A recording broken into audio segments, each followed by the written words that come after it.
दुनिया में हर इंसान मेहनत करता है ताकि पैसा कमा सके और इसकी ज़िंदगी आसानी से कट सके।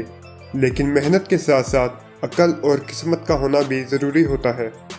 आज हम कुछ ऐसे ही खुशकिस्मत लोगों के बारे में बात करेंगे जो कि अपनी अक्ल, मेहनत और किस्मत से रातों रात ही अमीर हो गए। Number 1, Jesse the bull rider. दुनिया में अलग अलग तरह के स्पोर्ट्स खेले जाते हैं, लेकिन बुल राइडिंग को इन सब स्पोर्ट्स में से ज़्यादा खतरनाक माना जाता है, जिसमें एक एंग्री बुल के ऊपर ज़्यादा से ज़्यादा देर तक बैठना होता है और जो बुल के ऊपर से गिर जाता है वो गेम से बाहर हो जाता है। प्रोफेशनल बुल राइडर एसोसिएशन ने इस गेम के ऊपर एक नाम रखा कि जो भी बुल के ऊपर ज़्यादा से ज़्यादा देर तक बैठेगा इसे 80 लाख रुपए इनाम में दिए जाएंगे। जेसी को जब इस बात का पता चला तो वो फ़ौरन वहाँ पर आ गया। जेसी बचपन से ही बुल राइडिंग की प्रैक्टिस कर रहा था, इसलिए वो इस बुल पर 32 सेकंड तक बैठा रहा, जो कि उस बुल पर बैठने का सबसे हाईएस्ट टाइम था। इस वजह से देखते ही देखते जेसी कुछ ही सेकंड में माला माल हो गया।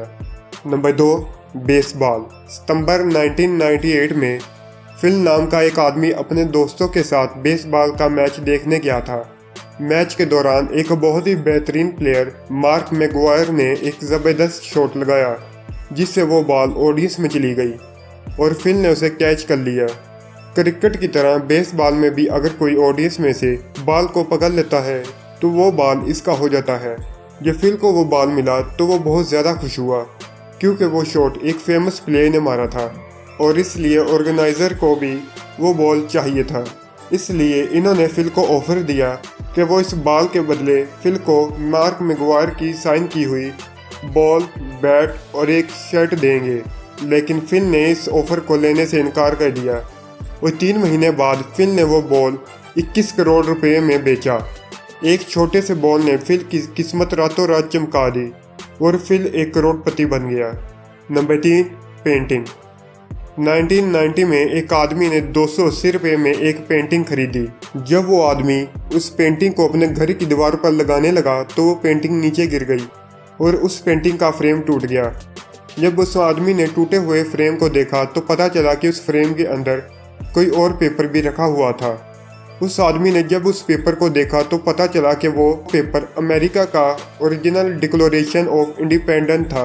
उस आदमी ने 1991 में उस पेपर को 17 करोड़ रुपए में बेचा और जिसने उस डिक्लेरेशन को खरीदा था उसने साल 2000 में दोबारा उसे 57 करोड़ रुपए में बेचा। 280 रुपये में खरीदी हुई एक पेंटिंग ने 2 आदमियों की ज़िंदगी बदल दी। नंबर 4 पर है लुइस कार्लोस। 2007 में लुइस कार्लोस नाम के एक अमीर आदमी ने अपने महीने से पहले अपनी सारी प्रॉपर्टी 70 अनजान लोगों के नाम कर दी थी। इस प्रॉपर्टी में एक बहुत बड़ा बंगला, एक 12 कमरों का फ्लैट, बहुत ही महंगी गाड़ी और 25 लाख रुपए थे। लुइस ने फ़ोन बुक में से 70 अनजान लोगों के नाम निकाले थे और अपनी प्रॉपर्टी इनके नाम कर दी थी। लुइस के मरने के बाद उन 70 लोगों को इनका हिस्सा दे दिया गया, जिन्हें इस बात पर यकीन नहीं हो रहा था कि किसी नामालूम इंसान ने अपनी प्रॉपर्टी इनके नाम की है, जिससे वो रातों रात ही माला माल हो गए। Number 5, bank glitch. क्या हो अगर आप सुबह उठो और आपको पता चले कि आप एक करोड़पति बन गए हैं, तो आपको कैसा लगेगा? हो सकता है आप खुशी से नाचने लग जाएं। नवंबर 2015 में मैथ्यूस नाम के एक आदमी के साथ ऐसा ही हुआ। जब वो सुबह उठे तो इनके मोबाइल पर बैंक का एक मैसेज आया था।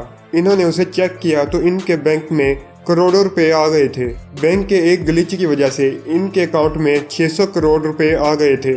इतने सारे पैसों से मैथ्यूस जो चाहे वो कर सकता था, लेकिन मैथ्यूस ने अपने बैंक को कॉल की और इन्हें ये सब कुछ बताया और सारे पैसे बैंक को वापस कर दिए। अगर आप मैथ्यूस की जगह होते तो क्या करते? पैसे अपने पास रखते या बैंक को वापस कर देते? अगर आपको ये वीडियो अच्छी लगे तो सब्सक्राइब करके वीडियो को लाइक कर दें। मैं मिलूंगा आपको जल्द ही एक नई वीडियो में, तब तक के लिए गुड बाय।